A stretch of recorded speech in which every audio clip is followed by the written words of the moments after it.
Мынау біз орналасқан лофт отель. Бесқазанға баратырмыз тамақ жеуге. Ташкенттің паркінде жүрміз. Привет! Я Зиня Кошпенмін. Бұл жерде осындай әртүрлі өзбек халқының қолөнер бұйымдары сатылады екен. Сәлем әлем. Бұл Өзбекстан мен Қазақстанның шекарасы. Біз жазда Өзбекстанға Ташкент қаласына барғанбыз. Бірақ түрлі себептермен осы видеоны жүктеу кейінге шегеріле берді. Ташкент қаласына біз 2 отбасы болып бардық. Турмен барамыз деп ойлағанбыз, бірақ жаңағы баламен жүру қиын болғандықтан турмен автобуста өзіміз бардық. Шекарадан өткеннен кейін таксимен Ташкент қаласына қарата жол тарттық. Бізге өте жақсы таксист тап болды. Бізді отельге дейін жай ғана апара салған жоқ, отельге орналастырып кетті. Мынау біз орналасқан лофт отель. Біраз уақыттан кейін салғаннан кейін видеоны бағасын ұмытып отырмын. Соммен миллион бірдеңеге шықты, теңгемен 2 күнге 60 мыңдай төледік қой деймін. Мынау біздің орналасқан бөлмеміз. Бұнда 4 адамға арналған. Комнатада барлық жағдай жасалған. Ең бастысы кондиционер бар. Я өйткені өте ыстық Ташкентте. Отельге заттарымызды тастап, танымал Бесқазан плов орталығына бардық. Ташкенттен сәлем әлем. Біз бүгін Ташкентке келдік. Бесқазанға баратырмыз тамақ жеуге.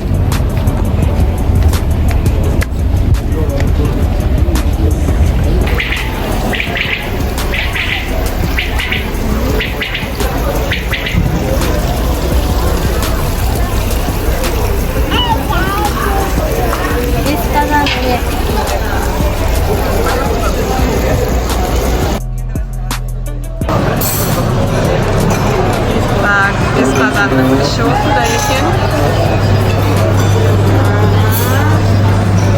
Ой, біздің красавицалар отыр мінекей.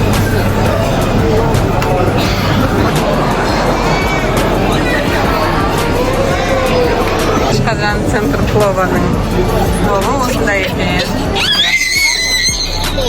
Ой, енді өстіп біздікі. Шықпаймыз ба. Біз Навроз Боги дейік. Анхор парк дейік. Ташкенттің паркінде жүрміз. Амен.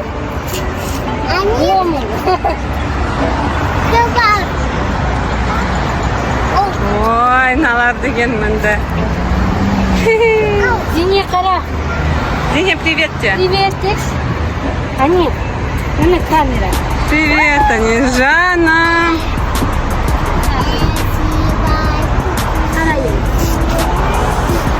Ташкент қаласы халқының саны жөнінен ТМД елдерінің ішінде 3-ші не 4-ші орында алғанмен паркте ешқандай адам жоқ қой. Айналаның бәрі қазақтар. Өзімізді өзге елде емес, өзіміздің Қазақстанымызда жүргендей сезіндік. Сененің ұйқысы келді. Қаншаға дейін шыдайды екен? Жылап жүреді шығар енді. Комментарияға жазып кетіңіздер. Мама, ана, түсіп, біздің видеомыз ұнаса, лайк, подписка жазыңдар. Біздің видеомыз ұнаса, лайк, подписка жазыңыздар. Біз Ташкент қаласында парктеміз. Жазыңыздар емес қой. Айша өзіне клубничный коктейльге тапсырыс берді. Қазір сол Айшаның коктейлін дайындап жатыр. Мамаға уже дайындап берді. Я тоже. Утка. Оны қайдан алғанын білесіңдер ма? Жоқ, білмейміз. Қайдан алдың? Біз отельден алдық. Я Зиня Кош тапқан. Да, и потом. Азар, давай.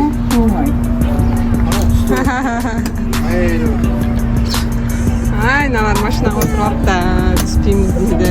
Жүріп келемін. Еш? Жүз келемін.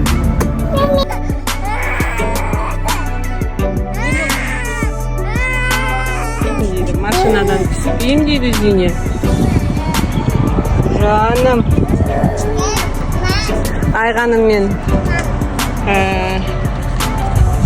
Ажарды әрең түсіріп алдық. Анхор жұлдызы дейді. Анхор жұлдызы шолу дөңгелегінің биіктігі 72 метр. Ал бізде Астанада орналасқан Айленд шолу дөңгелегінің биіктігі 65 метр. Жалпы Ташкентте орналасқан бұл Наурыз саябағы этникалық саябақ болып табылады. Бұнда Өзбекстанның әртүрлі тарихи нысандарының кішкене макеттері орналасқан. Осындай тамыры мен тарихы бір туыс мемлекеттің мәдениетімен танысу әрине өте қызық. Бірақ кішкентай баламен жүргеннен кейін ондай тарихи жерлерге бара алмадық, өкінішке орай.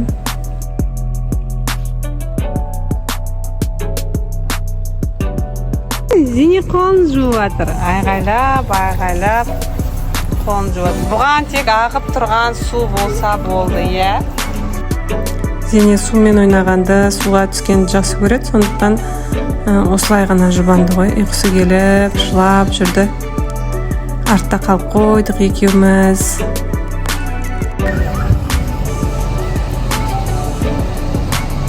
Лабиринт.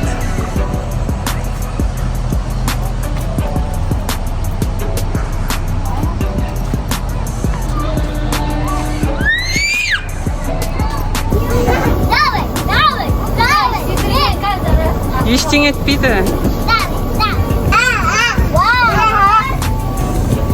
Ажар. Привет! Мен Зинекошпенмін. Зинекошты ойнатып жүрсің, иә? Ана, шляпың мен очкиңді бере сал, мен ұстай тұрайын, ойнай ғой. Керек жоқ. Пока что керек жоқ, ойнап ал. Ой-бой. Зине көтеніне как дед қойды. Запасный киім алып шықпаппыз.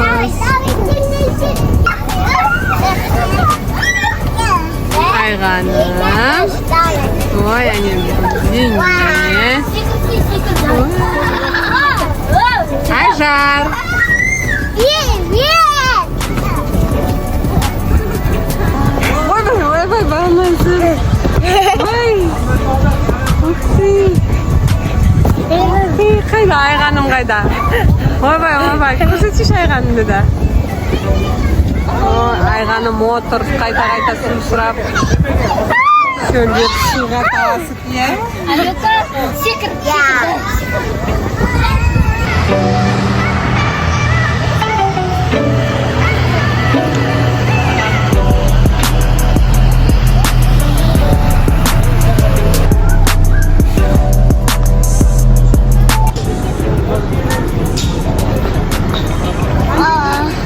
Ана жақтағы биік качеляға мінем дейді Айша. Қазір соған барамыз.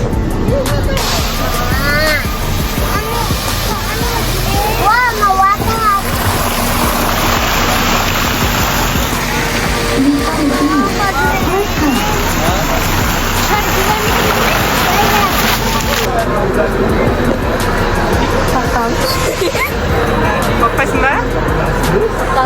Қорқасың ба? Давай, сәттілік екен саған.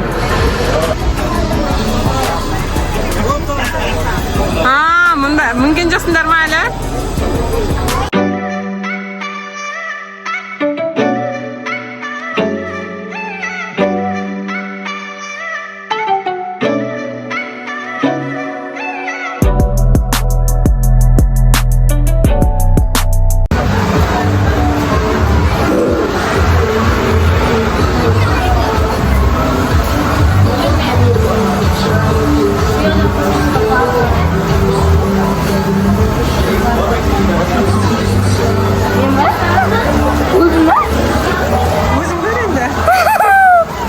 Ажарды кіргіз, ажар кіресің бе?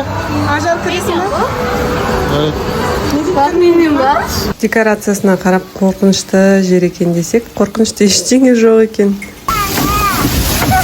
Бәрі ату керек маған. Акулалардың бәрін ату керек. Кеттік. Зине! Ат! Пақ, әне! Пақ!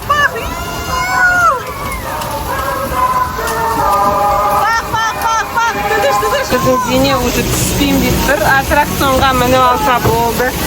Түспейм, ойнайм, атам, акулаларды дейді ғой.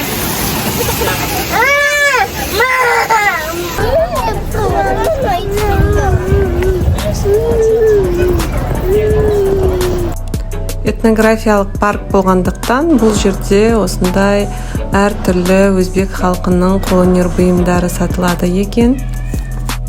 Ұлттық киімдер, жергілікті суретшілердің картиналары, зергерлік бұйымдар, ұлттық аспаптар, ұлттық нақыштағы ыдыс-аяқтар, жалпы өзбек халқының ұлттық ерекшелігін айқындайтын барлық заттарды осы жерден табуға болады.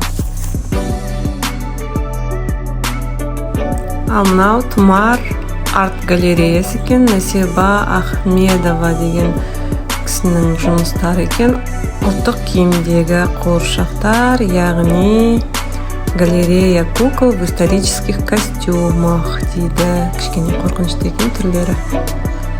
Сонымен қатар келсаптар тұр. Онымен не істейді екен? Біздер есімде кішкентай кезімізде тары түйетін, біз тарыны кебегінен ажырату үшін осы келіге салып осылай ұратынбыз.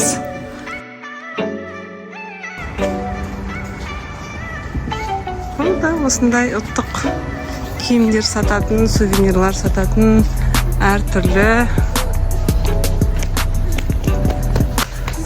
магазиндер бар екен. Қазір уже кешкісін көбісі жабық.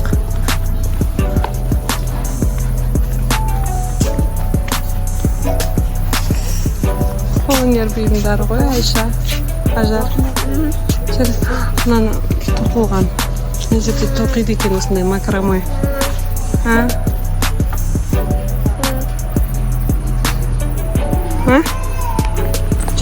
Осы фотозонамен бүгінгі видеомызды аяқтайық. Алдыда әлі Ташкент туралы қызықты видеолар көп. Жіберіп алмаңыздар. Индийский сериал басталды деп па?